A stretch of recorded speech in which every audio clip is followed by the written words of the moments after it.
Assalamualaikum warahmatullahi wabarakatuh. Alhamdulillahirrahmanirrahim. Bagaimana kabarnya anak-anak? Semoga kalian sehat selalu ya. Amin amin ya rabbal alamin. Pada kesempatan kali ini kita akan belajar tentang beriman kepada malaikat dan rasul Allah. Sebelum kita memulai pembelajaran kita, marilah kita membaca basmalah terlebih dahulu. Bismillahirrahmanirrahim.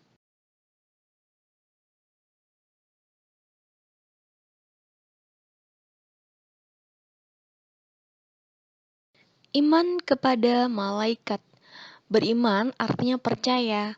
Nah, beriman kepada malaikat ini artinya mempercayai adanya malaikat meskipun malaikat adalah makhluk yang tak terlihat oleh mata kita atau kita sebut dengan makhluk gaib.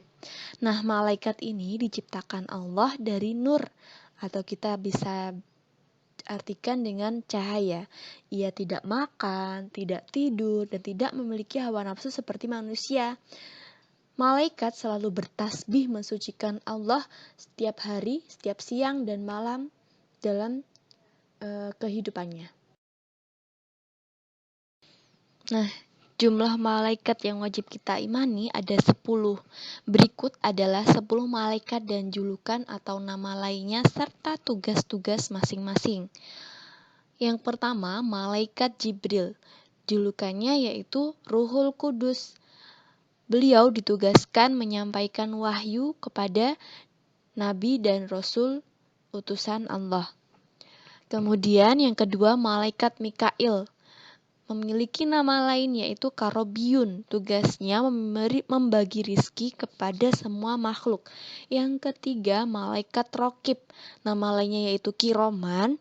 Tugasnya mencatat amal baik manusia. Kemudian malaikat Atid. Dinamakan Katibin. Tugasnya mencatat amal buruk manusia. Kemudian malaikat Israel. Dinamakan malaikat maut karena tugasnya mencabut nyawa. Kemudian malaikat mungkar memiliki nama lain Mubasyar, tugasnya menanya amal buruk manusia di dalam kubur. Kemudian malaikat nakir memiliki nama lain Basyir, tugasnya menanya amal baik manusia di dalam kubur. Selanjutnya, malaikat Israfil memiliki nama lain Sirofim, tugasnya meniup sangkakala sebagai tanda datangnya hari kiamat. Kemudian malaikat Ridwan, yaitu malaikat Muqarrabin, tugasnya menjaga surga. Yang terakhir, malaikat Malik, dinamakan nama lainnya Zabaniyah, tugasnya menjaga neraka. Iman kepada Nabi dan Rasul. Beriman kepada Nabi dan Rasul artinya kita percaya bahwa Nabi dan Rasul adalah manusia pilihan Allah yang diberi kepercayaan untuk membimbing manusia dan menyampaikan wahyu yang diperintahkan oleh Allah Subhanahu wa taala. Iman kepada Nabi dan Rasul ini merupakan rukun iman yang keempat. Nah, jumlah Nabi dan Rasul sangatlah banyak. Yang wajib kita imani ada 25 Nabi dan Rasul.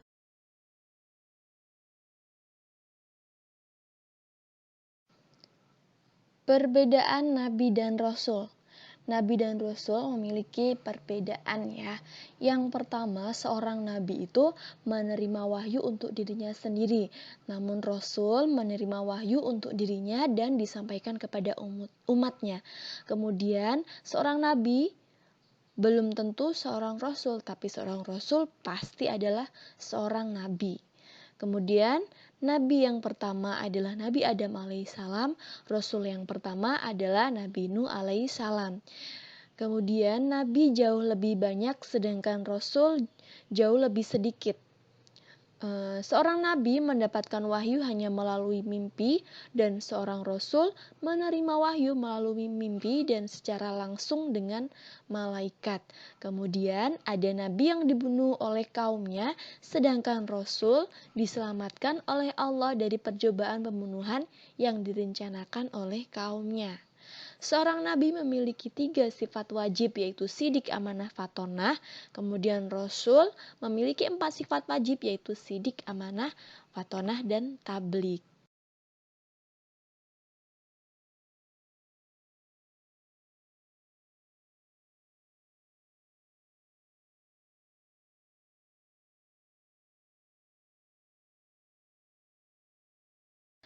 Sifat wajib bagi Rasul itu ada 4. Yang pertama, sidik artinya jujur.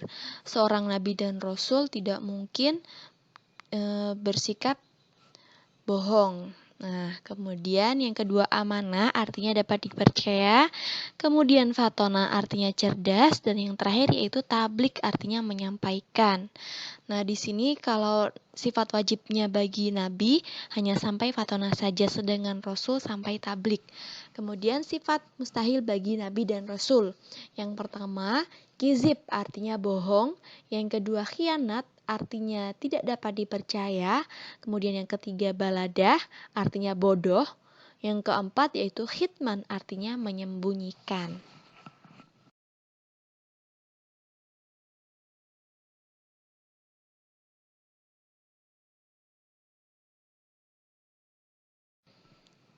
Rasul Ulul Azmi. Nah, mari kita mengenal Rasul Ulul Azmi. Rasul Ulul Azmi ini adalah Rasul yang mempunyai ketabahan dan keteguhan hati yang sangat luar biasa, karena beliau dalam berdakwah selalu mendapatkan berbagai celaan dan perlakuan yang menyakitkan. Bahkan berbagai rintangan sudah beliau hadapi hanya demi menyampaikan wahyu dari Allah kepada umatnya. Nah, Rasul Ulul Azmi ini diantaranya yaitu Nabi Nuh alaihissalam, Nabi Ibrahim alaihissalam, Nabi Musa alaihissalam, yang keempat Nabi Isa alaihissalam, dan yang terakhir Nabi Muhammad SAW, yaitu Nabi penutup semua Nabi dan Rasul, yaitu Rasul terakhir dan Nabi terakhir untuk kita semua. Nah, untuk menghafal lebih mudah, bisa kita singkat dengan Mim atau Mimin juga boleh.